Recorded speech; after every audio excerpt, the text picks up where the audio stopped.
Oke, Assalamualaikum warahmatullahi wabarakatuh.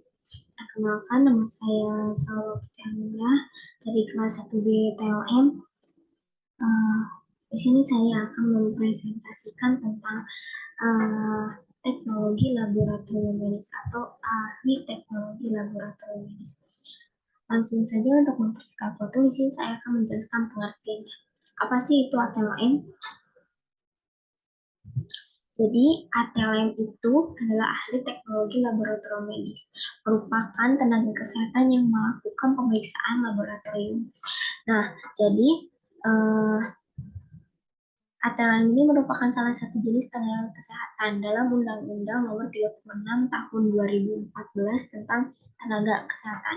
Nah, sebelumnya ini ATLM ini bernama analis. Mungkin yang banyak dikenal oleh masyarakat itu analis ya. Nah, jadi ATLM ini atau analis ini tenaga kesehatan yang memiliki kompetensi melakukan analisis terhadap cairan dan jaringan tubuh manusia untuk menghasilkan informasi tentang kesehatan perorangan dan masyarakat. Nah, lalu menurut Undang-Undang Nomor 36 Tahun 2014 tentang tenaga kesehatan pasal 11 ayat 11 tadi TLM itu adalah nama yang digunakan bagi seseorang yang berprofesi di laboratorium medik melakukan pelayanan pemeriksaan, pengukuran berasal dari manusia ataupun bukan dari manusia sehingga bisa menentukan jenis penyakit, penyebab penyakit, memantau proses penyembuhan penyakit seseorang. Nah, lalu selanjutnya itu peranan. Apa sih peranan ATLM itu? Jadi peranan ATLM itu sebagai pelaksana teknis untuk pelayanan laboratorium medis, sebagai pelaksana teknis operasional, peneliti, dan promoting health laboratory. Jadi pelaksana teknis untuk pelayanan laboratorium medis itu kita melakukan pemeriksaan sampel seperti darah, cairan tubuh manusia, dan lain-lain. Nah, lalu di sini ada promoting health laboratory. Nah, selain kita melakukan tugas di laboratorium seperti uh, memeriksa cairan tubuh manusia, kita juga bisa mempromosikan uh, tentang kesehatan kepada masyarakat contohnya. Dan contohnya itu seperti penyuluhan. Penyuluhan kita bisa melakukan uh, pengecekan golongan darah, pengambilan darah, dan lain sebagainya. Nah, lalu di sini ada tugas ATLM. Nah, tugas ATLM itu untuk mengumpulkan dan mempersiapkan sampel seperti cairan tubuh, darah, dan jaringan, menginterpretasi hasil. Nah, sesudah mengumpulkan sampel seperti darah, tubuh, cairan, dan lain sebagainya, soal ATLM itu uh, bisa menginterpretasi hasil. Dan jika hasilnya sudah ditentukan, maka kita akan berkomunikasi dengan dokter dan dokter tersebut akan mendiagnosa. Nah, ada metode-metode yang biasanya untuk penelitian itu biasanya menggunakan metode yang pertama itu ada hematologi, imunoserologi, mikrobiologi, toksikologi, kimia air, kimia makanan, biologi molekuler, patologi, anatomi. Nah, mungkin teman-teman bisa searching di Google banyak tentang metode-metode tentang metode-metode penganalisisan atau analisis darah dan sebagainya. Lalu di sini ada fungsi ATLM.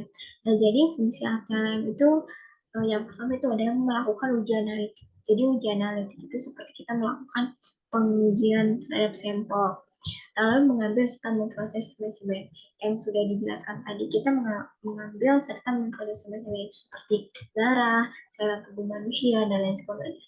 Nah, lalu memelihara instrumen di laboratorium. Apa sih instrumen itu? Jadi instrumen itu alat-alat yang digunakan untuk membantu atau menunjang uh, aktivitas seorang lain untuk melakukan uji analitik atau analisis lainnya. Lalu menjaga keselamatan kerja. Nah, jadi seorang ATLM itu harus mampu menjaga keselamatan kerja. Dikarenakan seorang ATLM itu berkecimpung dengan seperti virus, jamur yang akan dianalisis. Jadi seorang ATLM itu harus bisa menjaga keselamatan kerja. Contohnya seperti menggunakan APD atau alat pelindung diri, lalu mengorganisasi kegiatan lain, melakukan penelitian, lalu memberikan penyuluhan pada masyarakat yang tadi saya katakan. Jadi seorang ATLM itu bisa melakukan penyuluhan pada masyarakat, contohnya seperti pengambilan darah, pengecekan golongan darah, dan lain sebagainya. Lalu menginterpretasikan hasil tes lab, mempersiapkan proses teknik operasional. Nah, lalu di sini ada kompetensi ATLM. Apa sih kompetensi ATLM yang harus diberikan itu? Di sini salah satunya adalah menguasai ilmu yang berhubungan dengan kewajiban dan fungsinya di dalam medis. Nah, selain itu, selain kita harus paham dengan ilmu ATLM, kita juga harus uh, tahu fungsi-fungsinya seperti alat lain. Fungsinya itu contohnya gelas air mayar berfungsi untuk apa, jangan sampai tertukar-tukar. Nah, lalu kita harus tahu metode yang baik untuk melakukan uji analisis atau pengambilan darah dan sebagainya. Nah, teman-teman di sini ada prospek karir dan kerja seorang ATLM. Jadi seorang ATLM itu bukan hanya berkecimpung di laboratorium saja, bukan di rumah sakit saja. Nah, jadi bisa menjadi pegawai negeri swasta atau PNS. Lalu di laboratorium klinik swasta. Lalu ada rumah sakit, lalu ada balai pengawasan obat dan makanan atau BPOM. Terus ada perusahaan di bidang makanan, minuman, atau farmasi.